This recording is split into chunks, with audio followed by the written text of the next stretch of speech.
This is Governor Bobber. I like good day, doctors. George Allen here. Good day, doctors. Go!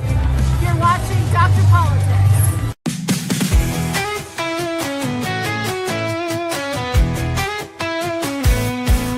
They're Dr. Politics. He's the one to see.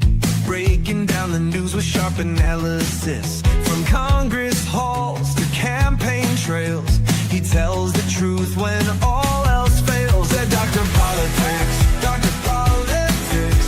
Exposing the spin, the lies and tricks. Dr. Politics. Dr. Politics. He calls it straight, no politics as usual.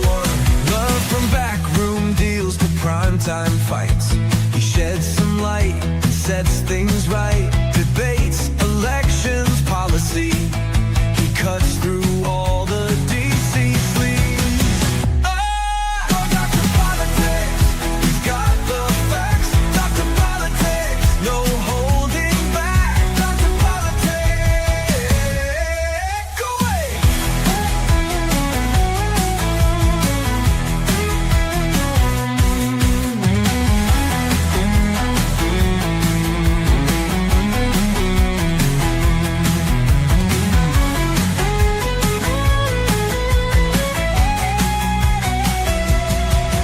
Dr. Politics, he's got the facts. Dr. Politics, no holding back. Dr. Politics.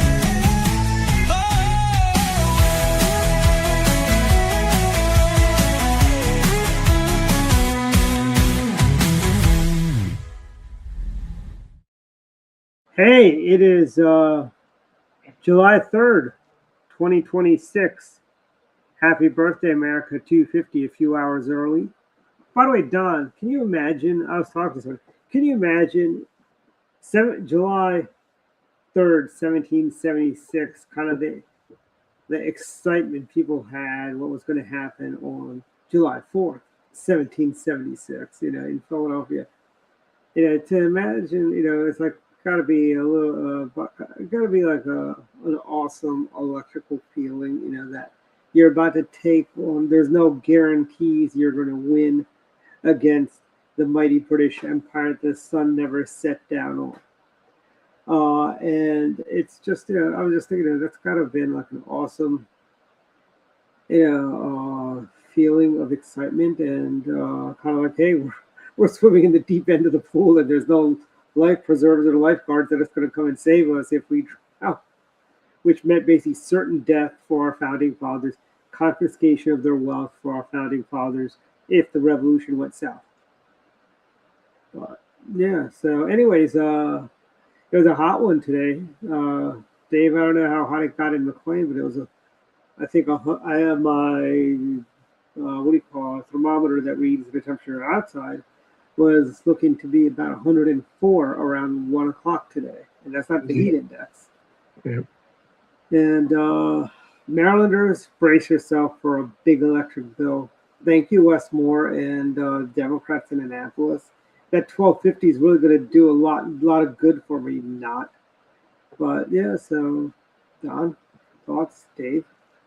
Hey, Dave, do you guys have high electric prices in Virginia, or because you guys play ball with the data centers, you're doing just fine?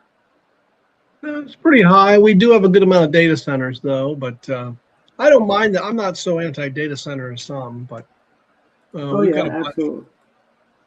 I agree. I am all for data centers create jobs. Data centers secure, gives us security and all this other fun stuff, cloud computing, and all the hilariously fun stuff that we've been doing for years. And I just don't understand why so many Republicans are anti-data center. I wonder if they understand why. I think the first question is asked, why do we agree with the Democrats on this? I know the Democrats are blaming data centers for the high cost of energy, but it's actually something called RGGI, which is a regional, which we are not a part of, I believe. No, we are a part of it, unfortunately. That's why our prices have gone up. I think the heat is on, as the song goes, right? Yeah, look, I mean, our infrastructure on this has not been very good. I mean, we've, some parts of the country were already stretched before the data centers. need for more energy because of AI. AI has such a massive use of energy, but Hmm. you know there are ways to kind of mitigate things. I mean, I think Mandami trying to tell everybody, well, set your thermostat to 80. Oh, Um, yes. that definitely rubbed a lot of people the wrong way. Now, I'm a I'm a perpetual cheapskate anyway, and I can get along with a lot. So the thermostat in my house quite often is close to 80 anyway. If we Hmm. get too hot, we bring it down.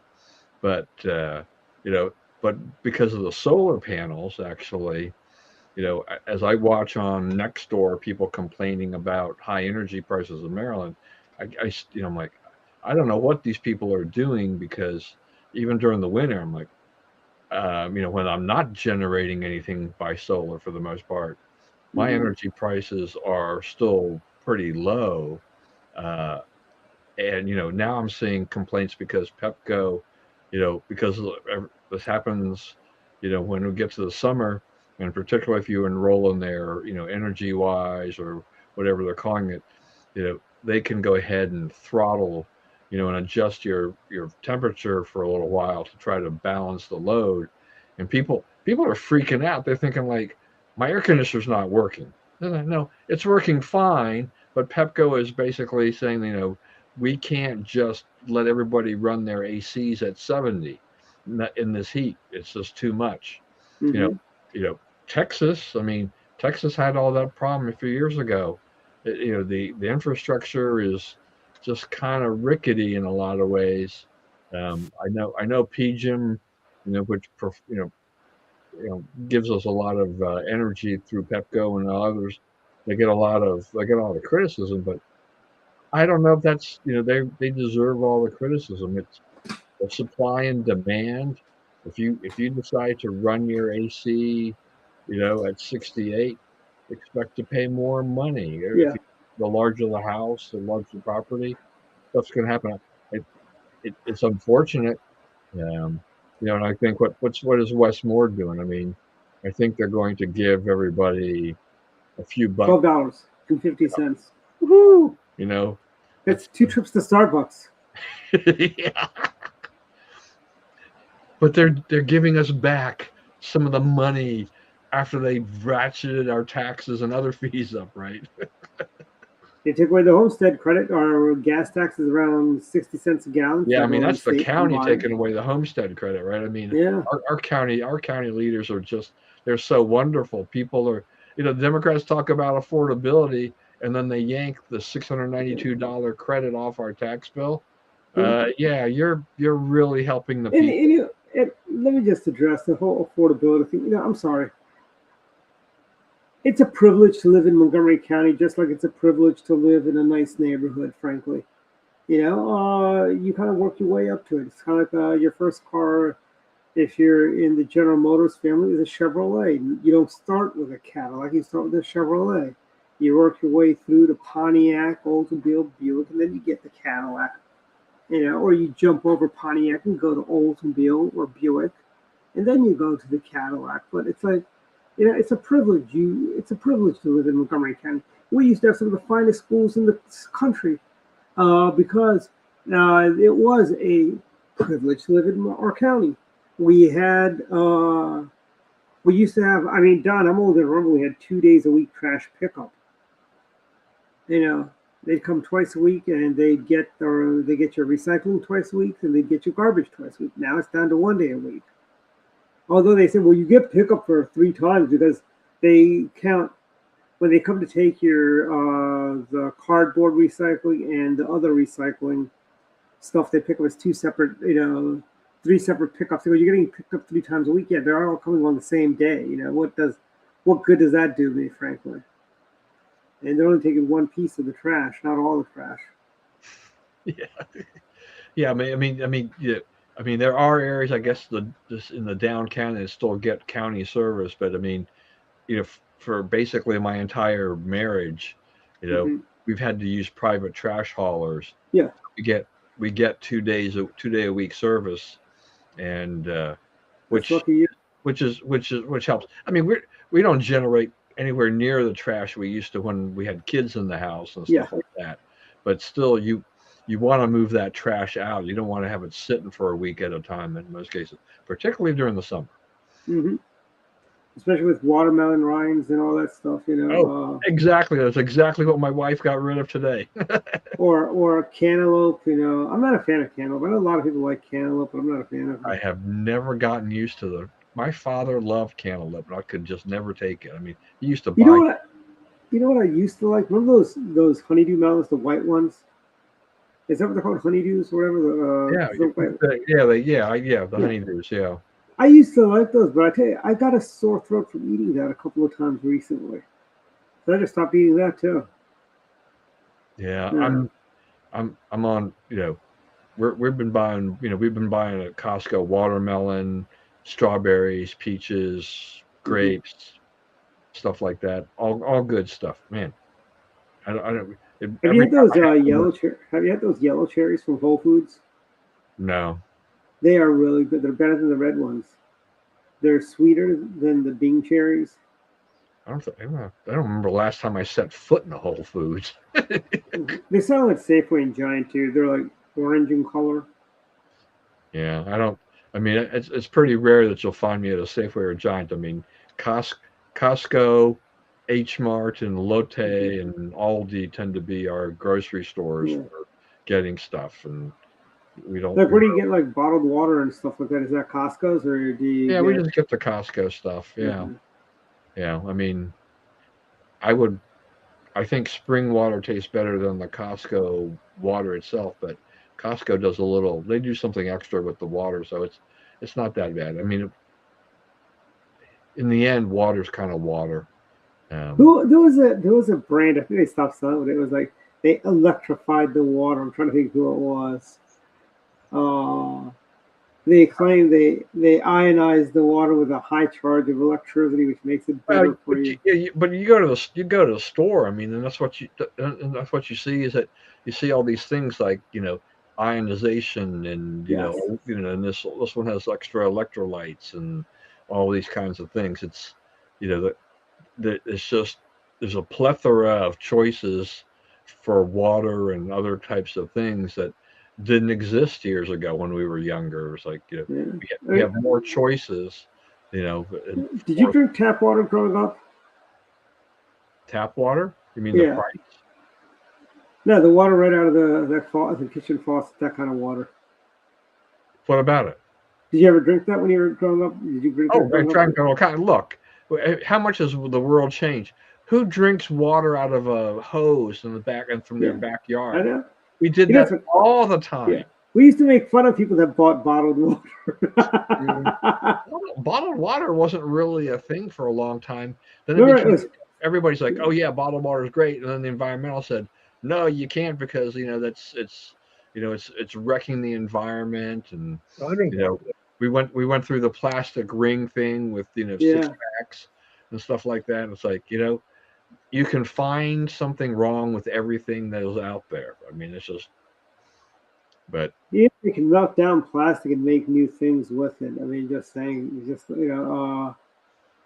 and they still use those rings, that they claim that kills pigeons or whatever, because pigeons get stuck in there. Or am I just saying pigeons because I remember that from my Animaniacs episode. I haven't bought a six pack of anything forever. I mean, it's just because once again, when we drink mostly bottled water, and Hmm. it just you go to Costco and you're buying 40 bottles of that stuff right at a I time. remember when I was in 11th grade, Sid Kramer, our county executive, gave me an award for what do you call? It was for a canned food drive. We raised like more cans than any other school in the county, right? I went there and they had Perrier, and that was like the first time I think I ever had bottled water. It was Perrier. I cannot get used to the taste of Perrier. I didn't like it. I did Yeah, not like but one thing Costco's need to do is start selling Coke Zero by the bottles, because they sell regular Coke by the bottle, but not the Coke Zero. I think if they started carrying the Coke Zero bottles, the 16-ounce bottles, these types of bottles they sell regular Coke in, If they started selling those, I bet their Coke sales would go through the roof. That might be. I mean, Dave, what was David? What was the? Were you drinking Deer Park? Oh, yeah, Deer Park. Yeah. Yeah. So good water and everything like Yeah. that. You notice if you go to when I go to my gym or you go to a lot of airports, right? You have the big a lot of the water fountains now have the LK machines where you just refill refill your bottles with filtered water. They are the king. No one else has the market like LK for that stuff. But you know what's funny? We're talking about water. Ian Schwartz wrote an article a few weeks ago. He saw Andy Rooney. I think he was telling me he got inspired from seeing Andy Rooney. Andy Rooney did a thing about bottled water and how he goes, there's a water fountain. It's filtered water, but nobody stops by and drink. They go downstairs and pay $1 something for a bottle of water, and that is true. Yeah. I don't know how many people use like public water fountains and stuff like that anymore, particularly after COVID. I think people got really scared about stuff. Yeah. They're using things that are out there. So I don't know. I mean, I don't go to parks and things like that, like I used to when I was younger. Yeah. So Parks are they're not parks are kind of hard to find, with water fountains. That's when I go running, I gotta carry my own water. Because the parks used to have water fountains in them, and somebody told me the ones in downtown Silver Spring tapped into the spring that is Silver Spring, and the water tasted really good, is what I was told. yeah, I mean, look, when I was a kid, I don't know. I mean, to me, it's a water fountain of the water when it was really cold.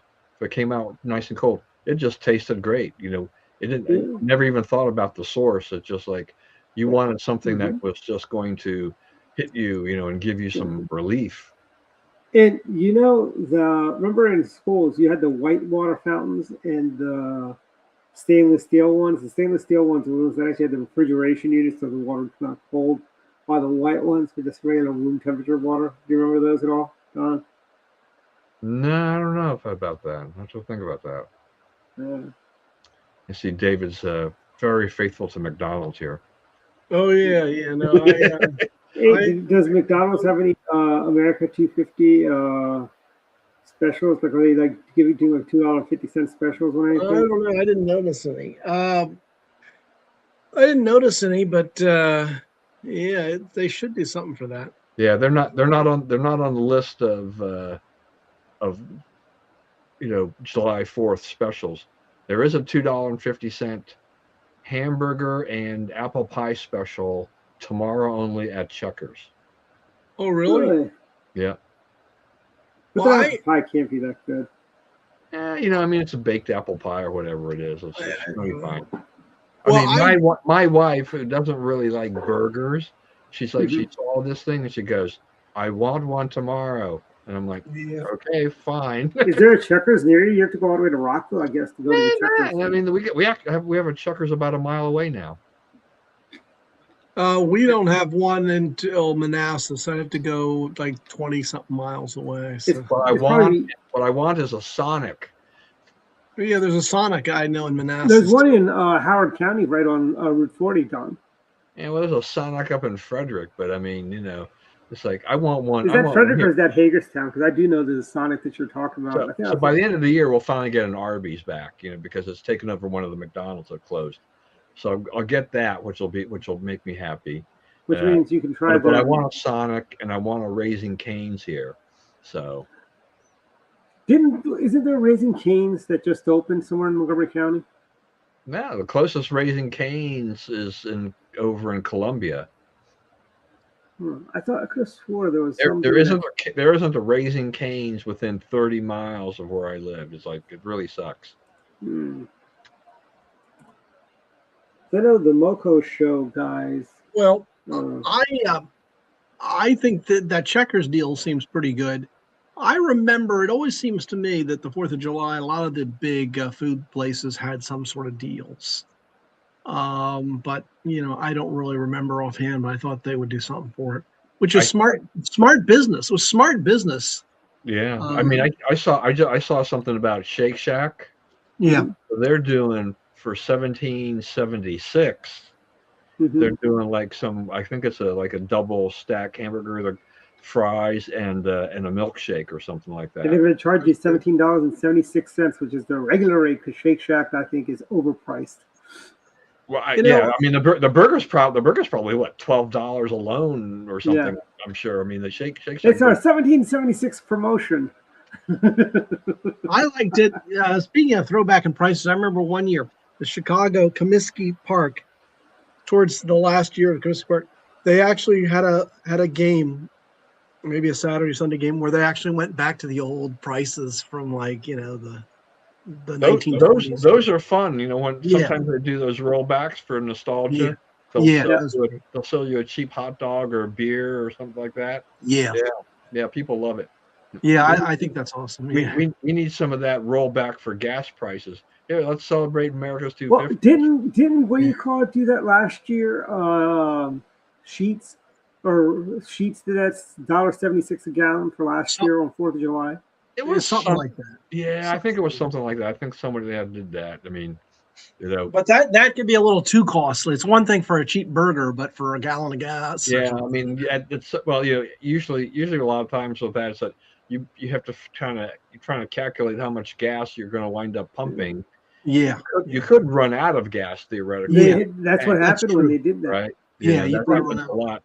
And but you're gonna you want to limit how much money you'll probably lose on that. Right. You might think that you might make some of that up by food sales. Maybe people will be encouraged to buy something inside to mitigate some of that. But I mean, I must say, there have been a few places around here, especially in Manassas, gas is under $4. I've seen. So we're under $4 in Maryland at a lot of places. I filled up for $3.72 yesterday at Wawa. That's not bad. Well, that's not bad, yeah, because but the high gas prices really can take a toll on the wallet. Yeah, it's still high. $3.72 is not cheap, Frank. You're right. Yeah. So for the last couple of years, on July 4th, Amazon Prime members could get $1 off a gallon. You had up to 20 gallons, I think it is, and you had one fill up for that day. But it was $1 off at a BP station, through the app and stuff like that. So that was a pretty good deal, right? I mean, if you had a fairly big vehicle, and you were down pretty low, you'd save a decent amount of money. But so this year the promotion is back, but they cut it in half. So it's 50 cents off. Prices are higher, and they cut the discount down. I mean, Amazon could afford to do whatever they want to do, I think. But I think it's kind of interesting that here we are, still flirting with, close to $4 gas, though. Said Dwight. I mean, the prices around me are always a little bit high, so they're still hovering right around 4. But if I go to certain other places, in Rockville or Gaithersburg, they'll be like $3.60 to $3.70. So I filled up for $30 yesterday, but I only got 10 gallons of gas. Yeah. But you notice right, at least what I've seen right now is just that even though things are improving with the whole Strait of Hormuz, and a barrel of oil, the price of that has come down, that gasoline prices seem to have kind of bottomed out for now. They dropped a little bit, but they're not moving much now at all. So they're staying stubbornly high, which is just not a good thing. As David said, it hits the wallet, and the voters are going. That's one thing that voters will think about is like, how much of that, how much more expensive gas is compared to where it was a year ago. They need to bring. Republicans have got to find a way to, we got to get that gas price back down. You got to get it down to close to 3. It makes people feel a bit Not about only that, also I want to say we need to fix these unemployment numbers. They need to be going in the right direction. Frankly, I mean the fact that June's numbers were stagnant more or less. We created jobs, but it was like almost like a flat line. Yeah. And Well, psychologically as well, gas prices are important. It's just like the stock market, and also, but high gas prices work its way through the economy negatively, so across the board, because as your shipping costs are higher, it affects everything. Diesel is still pretty high. Diesel gas, the price Yeah. is not really dropping. And that's what really, and we need diesel to get down to around the $3 range, because because all those trucks use diesel, to move goods, and yeah, I mean trains can really get the goods so far, but you need to get those trucks to get into the cities, so to speak. Well, and this week, of course, was big because a bunch of socialists won last week, and then again. What is happening to the party of JFK and Bill Clinton? Yeah, it's being taken over. And the thing is, most Democrats aren't socialists, but most Democrats will vote for a socialist. So if they win these nominations, they're going to get the support of the party. And in Montgomery County, we elected a DSA Democrat for county executive on the Democrat side. Even though 59% of people voted against him, they'll still vote for him in November. Right. Yeah. Mr. Will, do you know who I am, Jawando?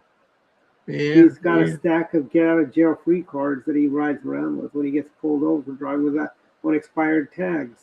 Yeah. Well, the thing is, they have outsized influence because the primary, so few voters really turn out for those. The socialists can nominate in a lot of races who they want. And hey, did Hickenlooper lose his primary too in Colorado? I think he won. He won. Bennett lost. Bennett lost for governor, right? Yep. Yeah. Wow. It was still close for Hickenlooper. And when I was close, if you ask me. When I was young, one of my first jobs was I worked for Right to Work, and I went to Colorado, and I was doing field work. And Diana DeGette, the congresswoman there in Denver, she was about as far left as we could imagine as possible. Well, now someone got to her left. She wasn't as far left enough. And Colorado was pretty red back then. Yeah, I mean, Colorado was moving Democrat, but it wasn't bad. Now the House was controlled by Republicans. Rizzo over there did a great job. Then you had Hank Brown, the senator from Colorado. Then you had Ben Nighthorse Campbell, the other senator. Ben Switchhorse, he came to us. And remember, we had Wayne Allard as a senator. You had Wayne Allard. He was an ALEC chairman too. And remember, we had the governor for a while who came to NET. I saw him once at NET. Bill Owen was his name. Yeah, Bill Owen. Yeah. He's a nice guy.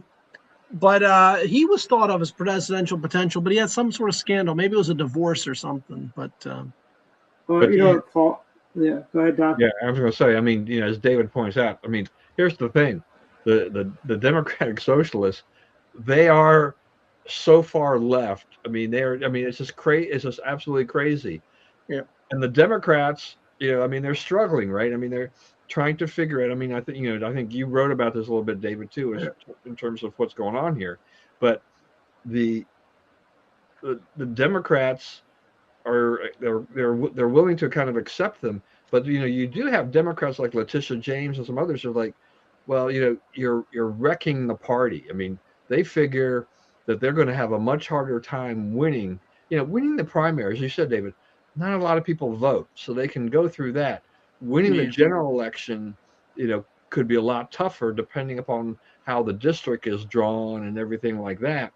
But it's almost like right now it's like they're getting a second win. Because we've been knocking, that some of the squad had been knocked off lately, right, in Congress, and now it looks like they're going to be able to gain a few more members back.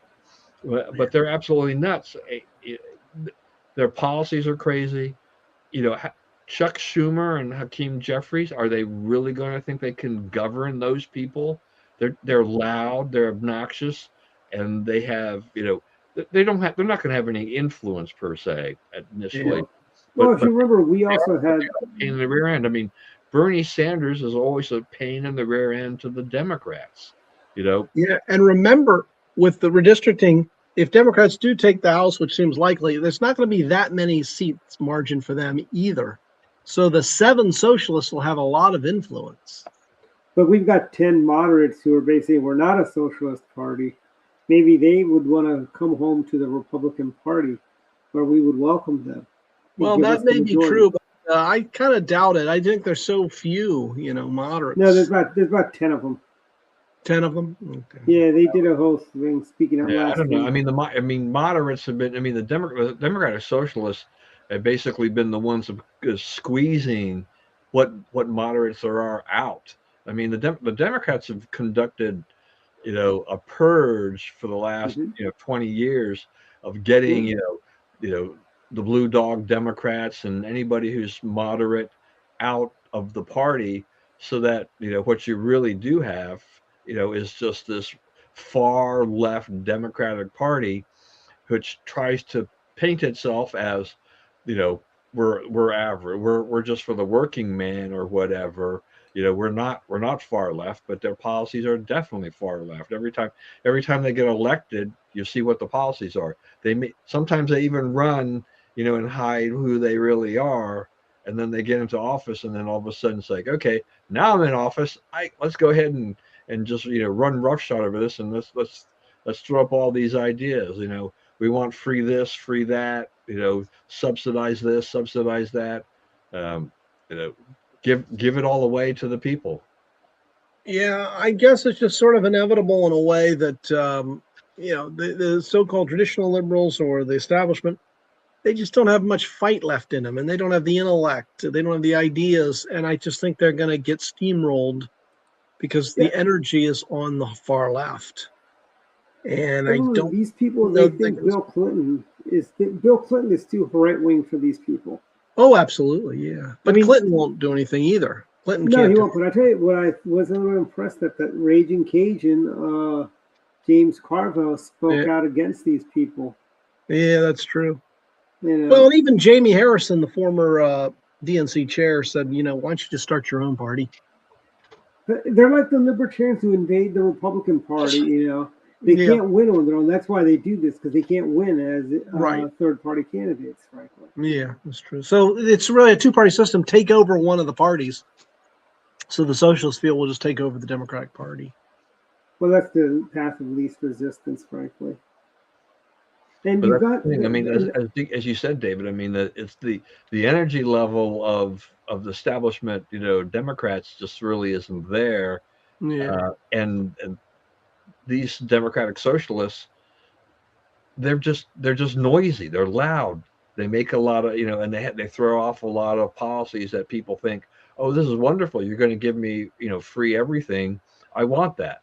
Not understanding that, what the cost will really be to the economy and everything else.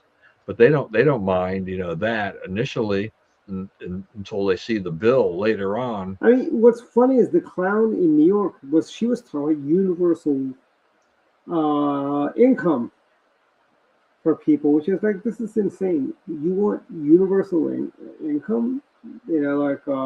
Oh, look, come on, Dwight, the liberals love this universal basic income. They've tested it out in some places and they think it's marvelous, but how much is universal basic income? It hasn't shown that it changes anybody's life. No. And here's a question.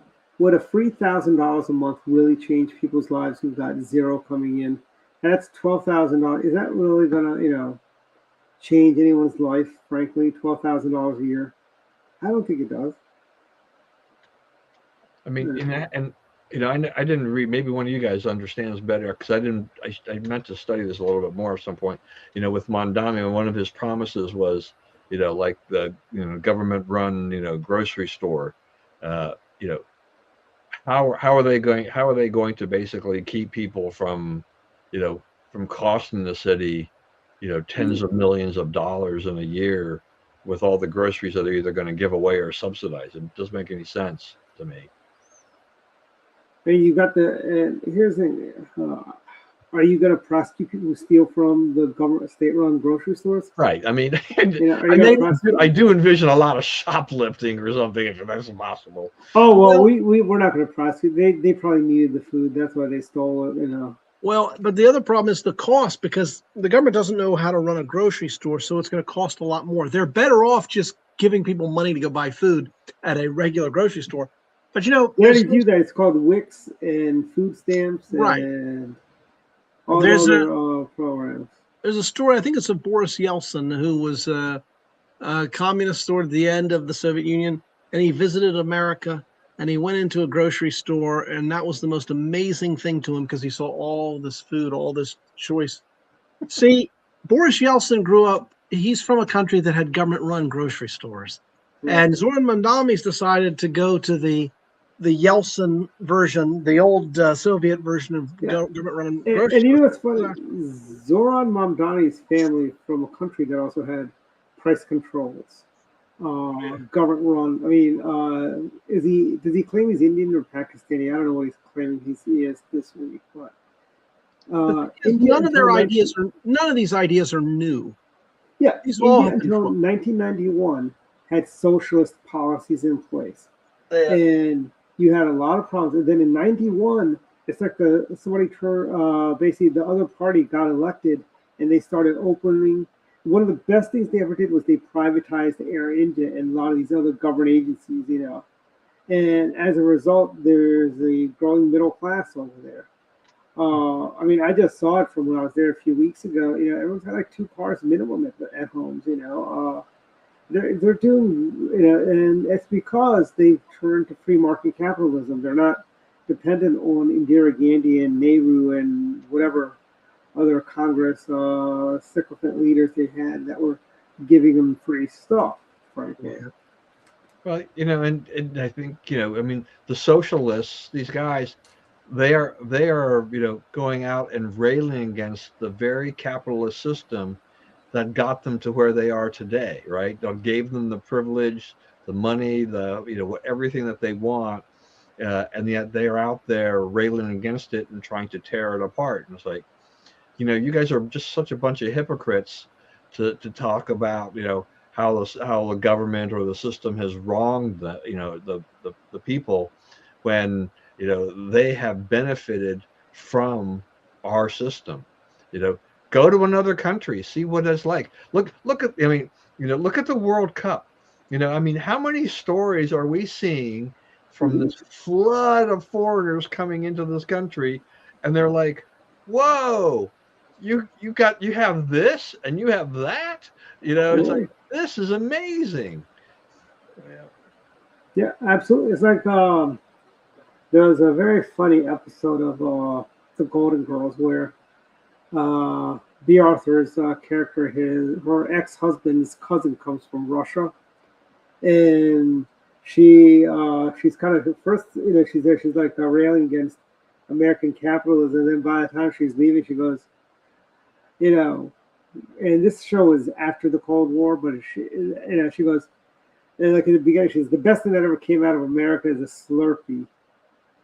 And one of the, I think it may have been Betty White's character that made the comment that, well, 7-Eleven's allowed to make Slurpees because the government's not telling them how much syrup to put in stuff.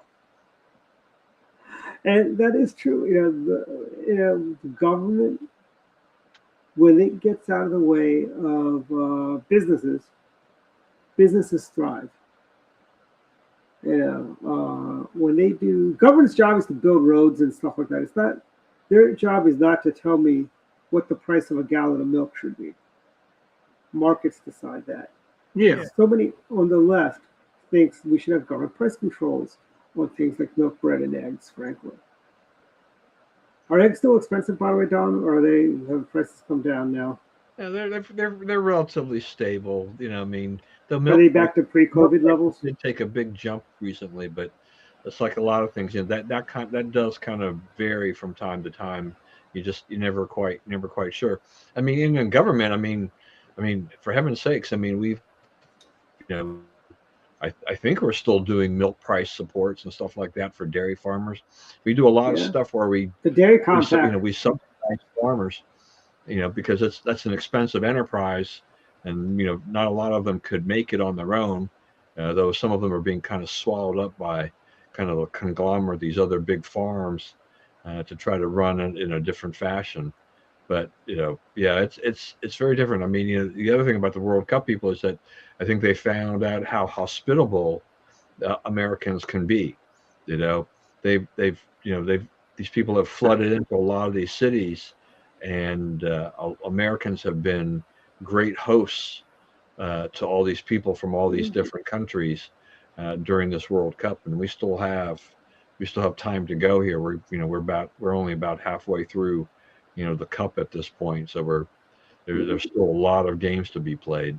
Yeah, Well- there's still a lot of ranch dressing out there to buy, people. Well, before we leave the subject, my last point on rent control. Someone said that I forgot who it was, that the most destructive thing, the second most destructive thing you could do to a city was rent control. That is second only to a bomb in terms of destroying the city. So, Well, I mean, yeah. because they're not going to build. Who's going to build with rent control? You're just going to discourage every home builder, every apartment builder. They're not going to build there if they can't make a profit. I mean, So you're going to. I mean, you're familiar with Montgomery County. You've heard of White Flint Mall, right? Yeah. It was the foo-foo, very posh, as we used to call it when we were kids, the Millionaires Mall. Okay. It shut down over 10 years ago, right, Don? Yeah, it's been quite a while. It's been sitting there, and nobody wants to build in Montgomery County because we've got rent stabilization rules. Okay. Why would anybody? It's not profitable for them to build anything, because Yeah. rent stabilization, Yeah. is what they're calling rent control now. Yep. And so that's, for Montgomery County, that's like the big thing. We got that huge albatross, which is now just all they do is teach people how to ride a motorcycle. That's about it. But yeah, I mean, on the rent control thing too. I mean, just if we talk, just looking at what they've done in New York City, right? 0% increase if you're signing a 1 or 2 year lease starting this October. It's like, what landlord wants to sign somebody to a lease where they can't increase the rent to keep up with inflation and other costs that continue to rise? It may actually make more sense for them to let an apartment just go for a while, and rather than take another hit on not being able to actually collect, any increase in the rent, every year and things like that. If you think things are bad in New York City now when it comes to housing, this is not the solution. Oh yeah. No. And they're going to learn. They'll learn. Well, I don't know. You wonder if they're so wedded to their ideology that there's no way to get off that. I don't know. Maybe we should call it idiotology. Yeah, that's true.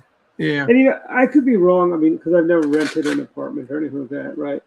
But aren't the utilities paid by the landlord, like the water and I think the only thing you're responsible It depends. for? I think that depends upon the apartment and upon the complex.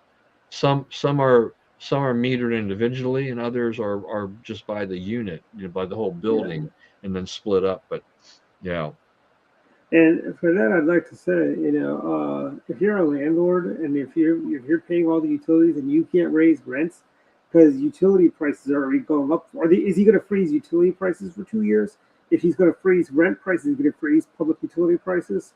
Is he going to regulate Con Edison saying you can't raise your rates? Well, they'll try. I mean, they keep. That's one thing they have some power over, right? Is to basically say, you don't get a rate increase this year when they come and ask for it, and they'll be like, okay, you don't give us a rate increase, that you will see the system deteriorate because we cannot maintain the system. It costs money to run, electricity to people's homes. Yeah. And there's going to be repairs and other kinds of things that need to be done, upgrades. And if we don't get the money to pay for that, nothing's going to happen. Yeah. So you want brownouts? They're coming. Yeah, water mains are going to break and shatter if we get raised. All kinds of that just has that just cascading effect. But I think part of Mondami's thinking is because he's got to realize, well, this isn't going to really solve the crisis. But on the other hand, maybe they want more of a crisis because ultimately they don't want private ownership. They want the government to take over everything. And that maybe they feel if things get bad enough, government will grow even more. And that maybe is what they ultimately want.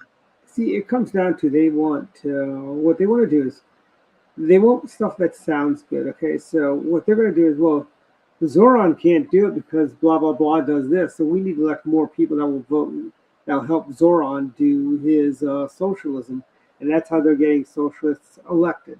Yeah. You know, frankly, and they're communists. They're not even socialists. This is calling what they are. They're communists. Yeah, there's probably an end game here somewhere. We just don't know what it is exactly yet at this point. Yeah. Because surely they'd have to realize the economics of rent control is bad for all the reasons we just mentioned. You're not going to get any more building. Plus, why fix up old apartments? Because you're already not making money. So why would you pump more money into fixing it up? And that's part of the problem, right? I mean, they're already having a problem with landlords that are not maintaining a lot of the units. Yes. You've now taken away any kind of incentive for them to do any kind of repair. You know, go ahead and fine them, but you then bleed them to death, and they have no more money, and that's it. You know, what do you wind up doing here? So it's you would think that Mondami and other democratic socialists should have advisors to say, this really doesn't work economically, but it'll be really politically popular, at least in the short run. So let's go ahead and do it. Mm-hmm. And a lot of these New York, in addition to all that, New York City has a rat problem. They got a roach problem, and Well, I don't know. I mean, look, New York to me, it's always been kind of strange because, you have to take your trash out, the restaurants and everything, and they have to put it out in the street every night, right? Yeah. So, I mean, it's just waiting, for those, for having rats and everything like that. I mean, you thrive. I mean, if the trash keeps coming out every night like that, that's a smorgasbord for these guys. Yeah. Yeah. And I mean, although I think DC has a worse rat problem than New York City does these days.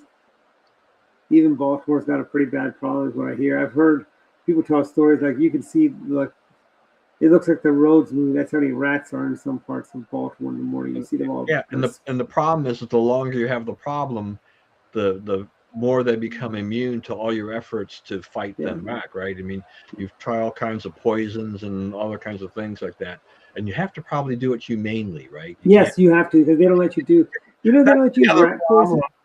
It has to be done humanely. So it's like, you're really not gonna reduce the population if you're going to. That's how you got the Willard problem started, right? Is that how Willard started? Something like that, yeah. Yeah, what was that? Was that a 50-year-old reference or a 40-year-old reference? When was Willard? I think Willard was. Let's ask ChatGPT. Yeah, I thought it might have been in the 70s or something. Or how's this? Hey Siri, when was Willard released?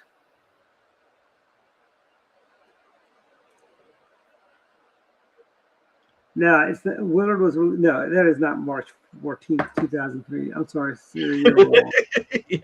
Yeah. Look, yes, it always, these assistants always get me when you're like, you ask it a question and they're like, I don't understand the question. I'm like, what are you talking about? You're Google. You're Alexa. You're supposed to give me some answers here. Yeah, I mean, 1971, 53. Yeah, I thought it was the 70s. Actually, it's 54 years old. It made $14.5 million. Yeah, I was going to guess 74, so I would have been a little off. Close enough, but yeah, they made money, Yeah, well, it was quite the thing back then. But I mean, that was the era for remember they had all those. Remember that movie Them about giant ants in New York City in the subways or the tunnels of New York City? And I remember the first time I saw Them, it was terrifying seeing those ants come over the hills in the desert. I saw that movie a few years later. I'm like, that is so bad. The what do you call it? The artistry of making those ants. The ants from the Joan Collins movie, that actually had more issues. That has actually had scare, because I think that was the first time they used CGI to create those ants. In that movie with Joan Collins, I think it was Empire of the Ants is what the name of that movie was, where ants gained sentience and they were enslaving humans in South Florida. Maybe we can spend a few minutes just talking about the Supreme Court decisions, because there were some pretty big ones this week. I mean, birthright citizenship. There's one vote away, one justice away from making it the law of the land. Yeah, that was closer than I thought. I don't support the left's notion of birthright citizenship, but I didn't think it'd be as close as it was at 5-4.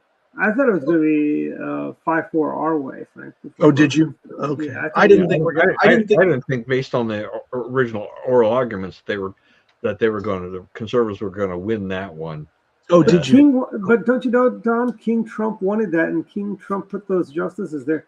They're supposed to amen whatever His Majesty Donald J. Trump the First of America wants. See, there he goes, lefties. He's no king. If he was a king, birthright citizenship would be over now. Well, you know, the other thing that proves your point that we had another loss there too, because they gave them the power to get rid of people in independent agencies, but not Lisa Cook at the Fed. They said he couldn't get rid of her. So that was a different. So are we allowed to fire federal employees now? Is that more or less what this comes down to? No, we should be. I think so. But I think he was talking about independent agencies, and there's certain independent, quote unquote, independent agencies which were set up. Right, and the Fed doesn't fall under that. It comes, I think, under a completely different structure. That's and right. you know, for me, it's like maybe it's something interesting to try, but I did feel that Bill Pulte, I mean, these guys were, he brought these charges against Lisa Cook. I think this is just Trump, on some vendetta kind of a thing like that. He's trying to mold the Fed into his political image. I didn't like it at all, and I think there's better ways to do that. Now with the birthright citizenship, I think the reason I didn't think it was going to pass muster in terms of the court was not going to throw it out was just I thought it required either Congress to pass a law, to do this, or you needed a constitutional amendment. You can't just take an executive order and say no more birthright citizenship. That I don't think flies. I think that doesn't fly. But I think Justice Kavanaugh basically left that door open, right? I think he said pretty much, there are ways of taking of taking care of this.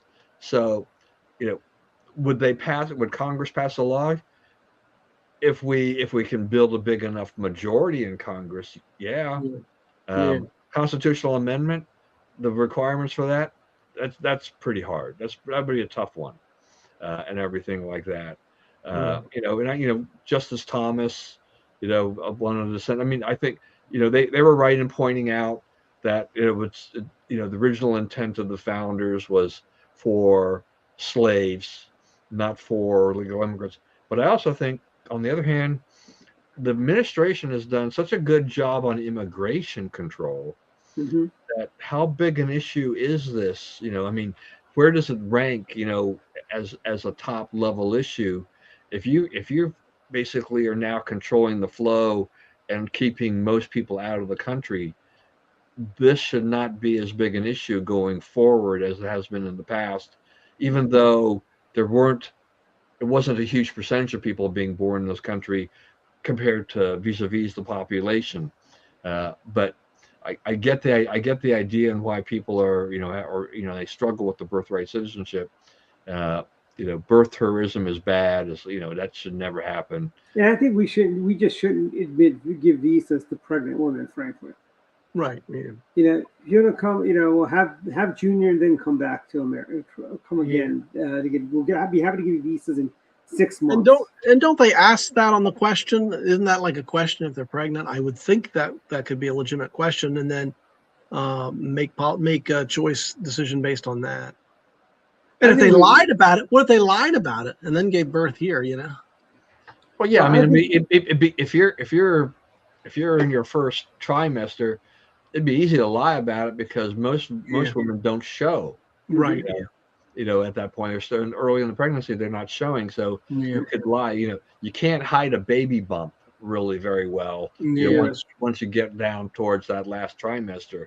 But they can't pass themselves off as being fat. I can see Oh, Yeah, I mean, I'm just yeah, I mean, obese. I don't know what federal law, what whether or not they can ask certain questions anymore. I mean, things like that have been totally eviscerated, right? You can't do this, you can't do that, but whatever. It's like, geez.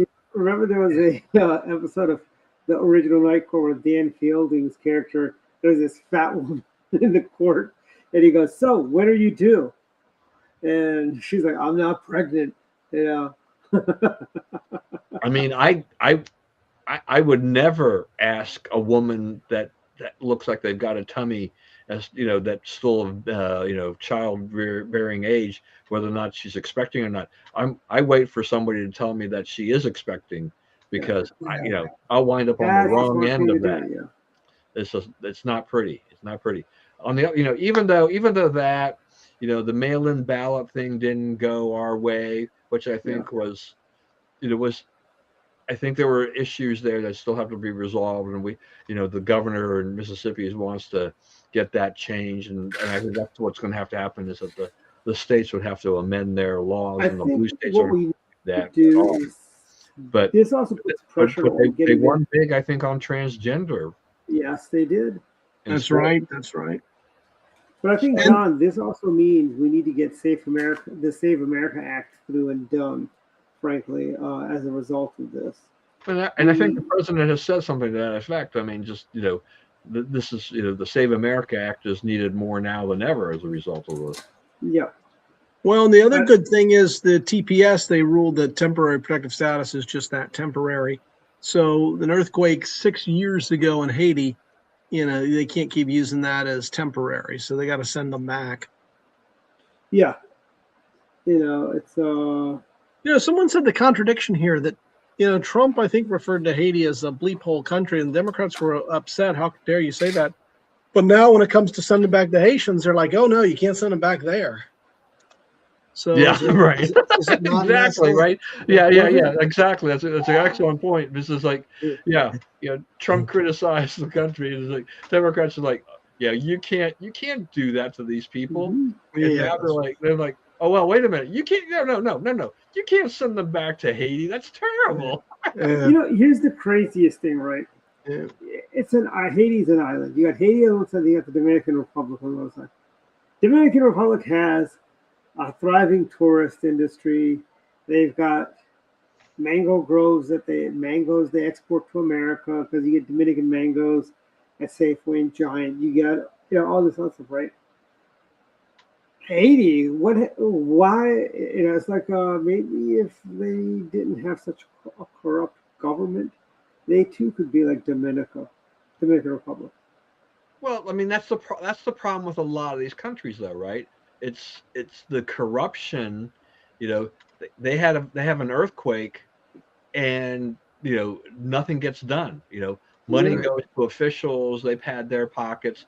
This happens all over the world. After a natural disaster, and nothing gets done. I mean, what's the bet on Venezuela and the earthquake? I don't see much. I don't see much happening there once they finally get to the to basically just the recovery phase and say we can't find we're not going to be able to find anybody else alive. Are they really going to rebuild? Who's going to give them the money, and where is that money going to go? If the U.S. decides they're going to pour some money in there because they've got Delcy Rodriguez kind of doing their bidding for them right now, how much of that money really will go to repairing the damage from the earthquake? I'm not very convinced, because I think these people are corrupt. Oh, absolutely. And so we've got we're actually almost at final thoughts. We'll wait for Dave, but The empty chair. I know it's the It's like the Republican convention. Yeah, I know. It's the Republicans are going to have a 2-day convention in Dallas this fall. That I don't understand. I don't know. I mean, I guess it's just Trump being Trump. Like 2 days. Is it worth going to Dallas for 2 days? I couldn't say if it was a 4-day convention. But 2 days really? Well, what's the purpose? Are they going to basically parade the candidates that need to get over the hump or something like that? Is that the idea? No, I think it's just it's going to be a gigantic Trump rally, masked as a convention. Look, I And mean, well, a gigantic Trump rally, and the fireworks are a gigantic Trump rally. by the way, this is, I was a little irritated they're not going to do the fireworks till like 10:45 tomorrow night. But I think it's going to be pretty, because I think they're firing them off barges on the river too. It's not just over by the Lincoln Memorial where they're going to fire them off. Yeah, I mean, I'm sure it's going to be absolutely spectacular. But my concern here is like, president, I guess, is part of the reason that it's getting delayed so much is because the president's going to speak, and he can speak. He just goes and rambles on forever. Well, he's already joked about how he's going to be. The fireworks don't start. They may start around 11:30. He joked about how long he can talk. He can go on forever, and the thing is that he'll turn this. My fear is that he just turns this into a political hit list of things. Gripe session about some things. I mean, he may talk about the greatness of America, but then I can see him devolving into other things and attacking things. That's not what this is for that night. Okay. Yeah, and I think he really should talk about how awesome this country is. How we started from 13 fledgling colonies, became states.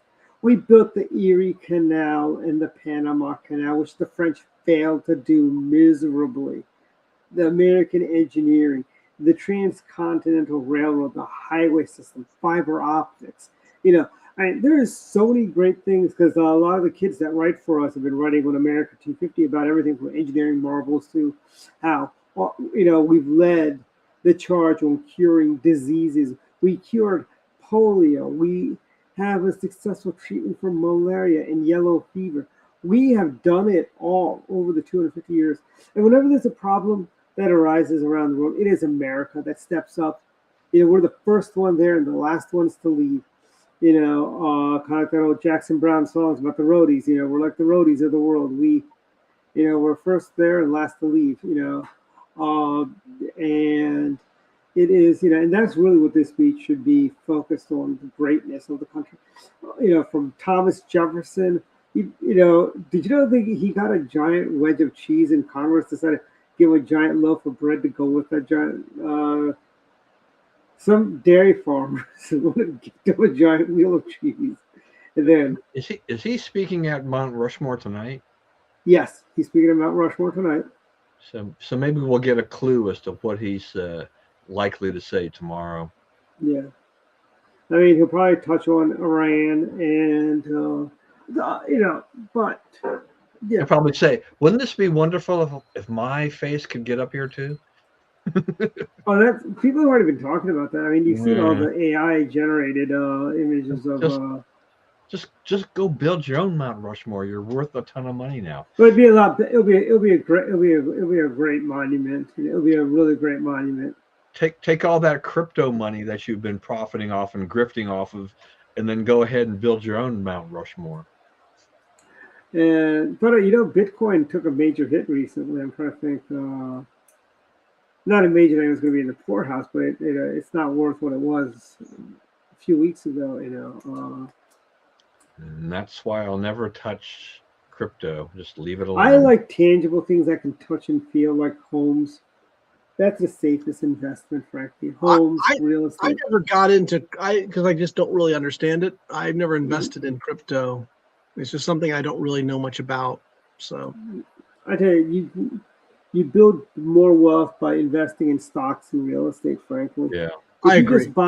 If you were just to buy one share of Apple stock for the next 10 years of your life, you'll be set for life in retirement. Yeah, probably. I think you're right. Yep, I think you're right. Again, that's what makes America great, is the fact that everybody has a chance to invest. No, I agree, and I agree, and I think one of the best things we've got going for us is you got a good stock market, a good healthy equities in the long run, and invest in companies, good companies. Just index funds. If you were just to, you wouldn't have to make that much money, but if you started early in your career and you invested in broad-based mutual funds, you could retire. Yep. And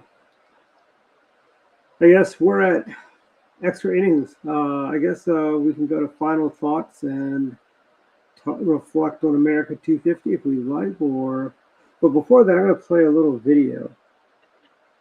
Here we go.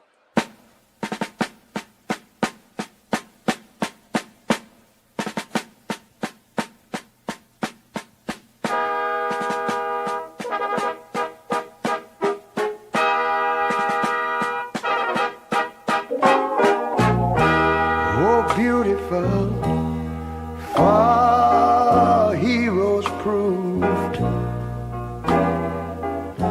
in liberating strife.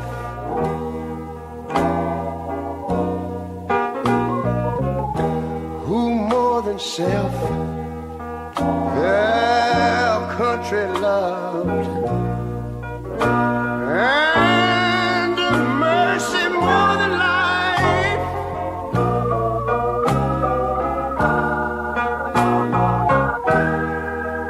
America, America, make God thy gold refined, till all success be nobleness, and ever again divine. And you know, when I was in school, we used to sing it something. Okay, yeah, I was going to go through the whole 3.5 minutes of that this time. But it's on YouTube. It's on YouTube. It's on the club site. You can go watch it there if you go to the mcgopclub.com website. I was trying to predict the cities. Chicago, I knew. Yeah. The capital, I didn't know if that was Atlanta or not, but I was trying to think of what That looked city. like Austin, actually. That capital picture. Yeah, that you looked may be like right. Austin. You know, I used to pride myself, if you showed me the city skyline, I'd know the city. I don't know that I could pick cities anymore. Well, skylines have changed a lot. I over the know. years. Yeah. Look at the DC So I used to be able to skyline. pick out those skylines. I don't know if I could pick out all the skylines anymore. Maybe that'll be our game for next week. We'll have a bunch of random skylines, and you can pick them out. Now, if you see Skyline with the Obama Museum, Yeah. That's the ugliest building I think I've ever seen Yes, in my it is. life. Have you ever seen an ugly building? Dwight, I thought the Wheaton Library when they redesigned it was an ugly building. Obama has topped that by 1,000-fold. Oh, yeah. I mean, I thought that's the an Amazon ugly HQ2 was ugly too, but Yeah. Obama wins the prize for the ugliest. I mean, what was Frank Gehry busy? Is that why it looks? I mean, if he wanted something that looked like a sculpture, he should have hired Frank Gehry.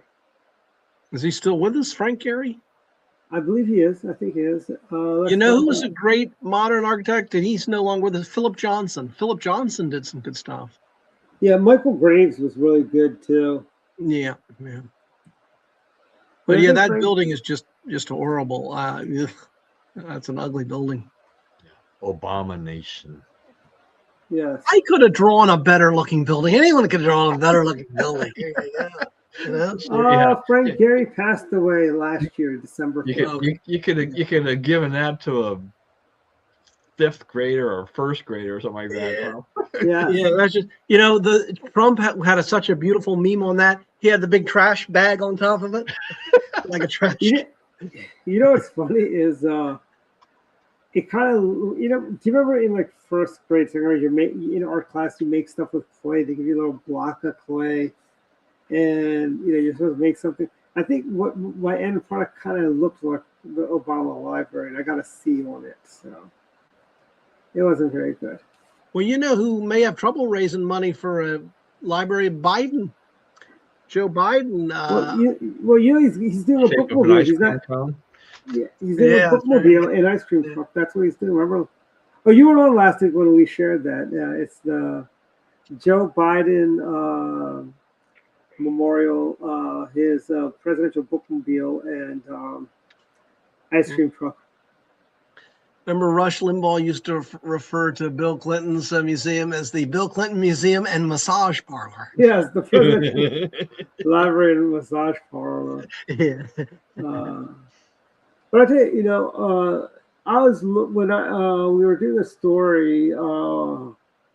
Ian's cousin, Mark, who's an architect, him and I were talking because he was working on it. He did a story on the Obama, and one of the things we talked about was it is probably only thing uglier was I M Pei's pyramid in France, the glass pyramid he built. I don't think there's been a modern architecturally designed building that's gotten more criticism, or as much criticism as the pyramid that I M Pei did in Paris. And that was almost like, what was that, 20, 40, 30 years ago? Yeah, that was a while ago. But in fairness to him, it's going to get a lot of attention and spotlight. So sure, he got a lot of criticism, but that's because it's going to be under great scrutiny. But I didn't think it was so bad, honestly.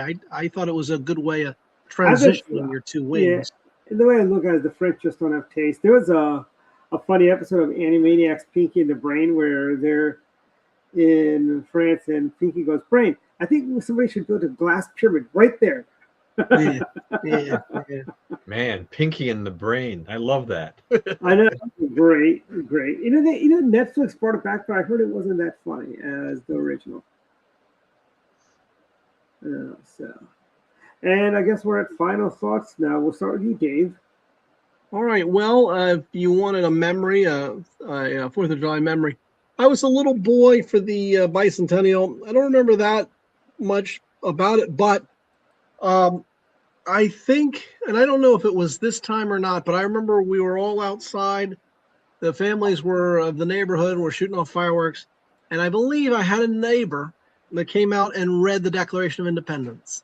So I thought that was good. So we all gathered around, and then so-and-so read the Declaration of Independence. I thought that was very good and fitting. But otherwise, I don't really have much planned. I don't have anything planned. I'm going to a cookout tomorrow. It's a... Are you going to Morton's soiree? No, I probably won't do the soiree. I used to go the last couple of years and sell my book, but I don't have a new book out. So I've already really seen those Time to get busy for that. Yeah. But that's what you can do tomorrow. Start book 3. What was that? Tomorrow you can start book 3. Oh, yeah. But I'm just going to a cookout local. I'm going with a friend, and I don't know the other people there, but I had nothing else to do, really. So I know that sounds kind of bad, but I figured, I'll come to the cookout. So that's what I'll be doing, but it's trying to stay cool as well. I don't really like the heat, but I can't really do anything about it. Yeah, that's about it. And I'll have to check out if I close out soon. Forgive me, but I got to head out soon. But that's about it for me. Okay, cool. Don? Yeah, I don't know that I have any specific, July 4th memories or anything like that. I mean, I remember, I remember our, America's 200th birthday, all the pomp and circumstances of the bicentennial and everything like that. That was great. I mean, we have lived through the time of Reagan where there was a lot of patriotism as well, and that was great. Did fireworks when I was younger, but as I got older, it was like not going to fight the crowds in DC and all of that stuff. Yeah. That wasn't fight the crowds in Rockville, even, right? Yeah, I mean, it doesn't really float my boat, kind of a thing like that, just of having to do this. I think I've still seen enough fireworks. I'm like, that's fine, and I think it's great for little kids to watch or whatever, but I don't get too excited about it. I will say this, though. I mean, actually, one of the best things I do remember in terms of patriotic, type of things on July 4th was many, many, many, many years ago. And this was when the Freedom Festival in Provo, Utah was first getting started. And they have the football stadium at BYU. They have a thing called the Festival of Fire. And I'm telling you, I mean, this thing has grown. I mean, that they've really amped up what they do there. A lot more people show up to a lot of these events, and it shows you when you go into certain cities in America how much they really appreciate America and the greatness of America. And this is, which is heartening to see that this is still happening, because I think we all see this on a daily basis of the political divide, the rancor, people complaining about America and what a terrible country it is and all these things. Like, you know, we these people don't. You have to realize. I mean, do we not live in the greatest country in the world? We have freedoms. We have things that no one else really has. You spoke earlier about investing. You know, our healthcare system, for warts and all, is still a great healthcare system. Our electoral system, yeah, it's got a few issues, but it's still a good solid system. And our system of government is still darn good. I'd rather have our elected officials in Congress and the Senate and the White House be the way they are, rather than the parliamentary system, which is, to me, is a complete mess. And you don't know what you're going to get with that, and there's always fighting there. As people jockeying around. So I mean, I just think that I am very proud and very happy that I was born in the United States and I'm American, and I'm a proud American, and I'm married to a Korean immigrant who is probably could be even more rah, patriot, naturalized citizen. She loves America, and having a mother that came from North Korea, understands what communism is and has done to this to her people as well. Her mom and all the suffering that people had gone through. I think it really, the AOCs of the world, go live in another country and see if you like it as much. You're criticizing the country that gave you everything that you have. Be thankful Mm-hmm. for it. Yeah. So, this is a time for America. Put away all that rancor. Put away all those disagreements. Go out and enjoy the 4th of July, whether or not, if it means sitting at home watching the fireworks on television. Maybe it's a cookout like David's going to. Have some hot dogs, hamburgers, chicken, whatever. Enjoy it. Spend some time. Enjoy it. Most of I don't know that any of us were going to be around for number 300. Well, But You we got, will you be got, around for you got, Maryland 300, you which is got, coming you, around the you got, corner. you guys stand a little bit better chance than I do, since you're a little younger. But it's enjoy it, because this, for a lot of us, this is the last big birthday. Let's do it. If you want to do it, go out and do it in style. Enjoy America. But So, we will be around for Maryland when it turns 300, which is in about a few years, in 2034. The state of Maryland will be celebrating 300 years. Yes, the state of Maryland is older than America, older than. I want to. You mentioned Maryland. I do want to throw one more thing in. So my daughter-in-law is doing a study abroad in Scotland and Mhm. and then into London, and involved part of that too is that they take a lot of tours. They see a lot of stuff.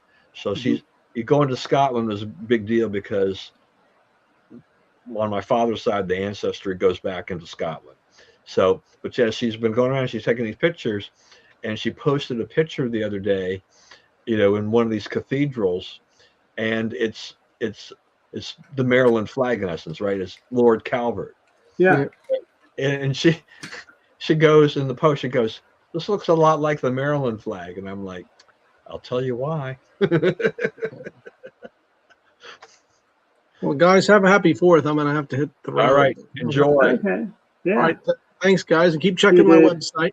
Yep. All right. See you later. See ya. Well, so a couple things. One, let me share, because I found this in the box of other pictures I had.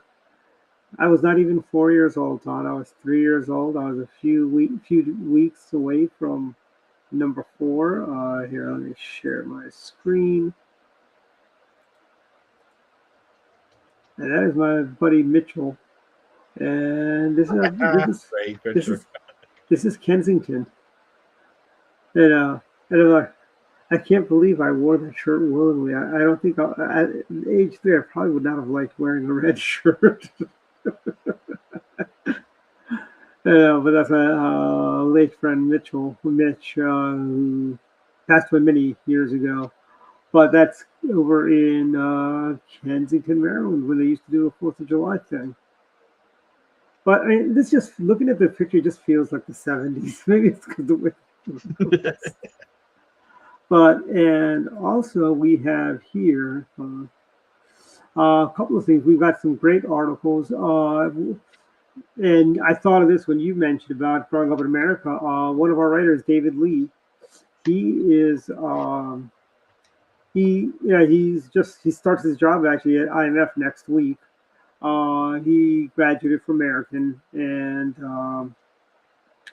he had a great little article on small town America. His grandparents are from a town outside of Springfield, and it's a really good story. He talks about how the big thrill of him and his brothers was when they were allowed to drive the tractor in the free in their small town, and it has. And I think that one of the lines he has in here is that the title, "The Republican lives on Main Street, not on the mall," which is true, and then we have this article, which is written by Mitch Baxter, and this is a great article. It is. I laughed a couple of times. I thought it was hilarious. I love the fact that he took the Green Lantern. Yeah, I saw that after I saw this. This must have attracted Dwight's attention. Oh, I mean, because I sent Mitch an email. I go, Mitch, how do you know this? He goes, I watch cartoons. Yeah, I just thought, man, I saw that Green Lantern thing. I said, oh my gosh, I'm like, how do you know any of this stuff? And I'm like, but it's a good read, and actually, why don't I just share I did an article this past week on great on American architecture, and I thought it was funny that I had we've got trolls now, Don. So our club is that we're attracting trolls. There it is, America, the nation that built itself upwards. And I'm just talking about, it's not, believe it or not, Don, this is not really even partisan. I'm just talking about the great American architecture. And I get this troll goes, obviously you've never been outside of this country, and it's very white nationalist of you to praise American architecture. I mean, I started with talking about the Imperial Hotel, and which solidified the lore and legend of Frank Lloyd Wright, who basically talked about his was the only hotel standing after the 23 earthquake in Japan and Tokyo. But yeah, that's they're all on mcgopclub.com. We've got, if you like to read about America and you don't want, we've got some excellent articles on America 250 right now. We've had a lot of our writers, and here's just a sampling of some of them. And it is, here we have, there's an article. I did this yesterday on the founding of Maryland. Talks about the Calverts, Don. You might want to send that to your daughter-in-law. She might get a kick out of that. Then we have, this is another great article, by the way, by Laura Holt about all the diseases we cured. And she has a really good piece on Governor Huntsman's dad, who basically formed the Huntsman Cancer Institute to basically eviscerate cancer from the face of the earth. It's a really good read. I liked it a lot. And yeah, so visit the site, and you can just type in America 250 and see all the America 250 articles we have. We've got a number of them. Here's another great one about the various foods, and we've got another food-centric one coming. But we've got some great stuff on America 250.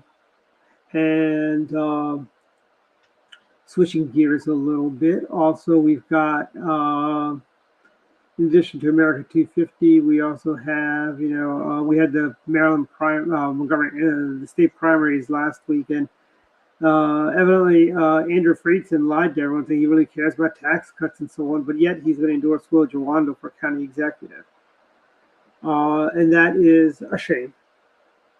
He has no principles. If he really had principles, he'd be endorsing Esther Wells for county executive, because she's the one talking about tax cuts.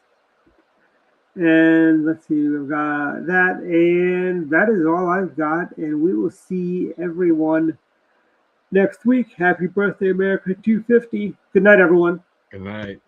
Bye.